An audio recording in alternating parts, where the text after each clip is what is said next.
I started my first job where I met a guy. He was also a coworker of mine. After about 2 months of dating him, I started drinking and getting into drugs. I also was addicted to smoking cigarettes. Some of the drugs I did was ecstasy, pot, and speed. I also ended up living an impure life, one that I never thought I would live. Because of this life, I lost all respect for my sister, to the point where she didn't even want to call me her sister. I even lost all respect for my friends, the friends that were telling me that he wasn't a good guy for me. My relationship with my mom was going downhill, and got even worse when she found out he was sneaking over to my house all the time. During that time, she also found out I was smoking cigarettes, which didn't help our relationship at all.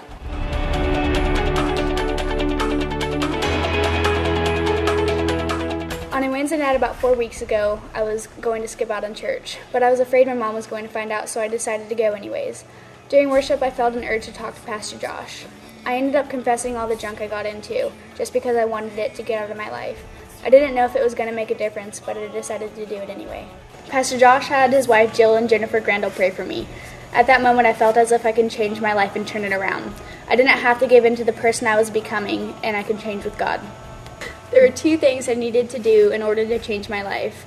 The first thing was to end the relationship with the guy. The second was to quit my job. The first thing I had to do was a little easy because he broke up with me the next day. However, the second thing was a little bit more difficult, but I did it out of the obedience to God.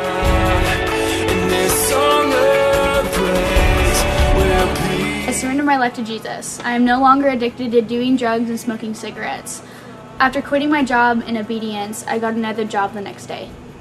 The old friends I had let slip out of my life were there for me right after this all took place.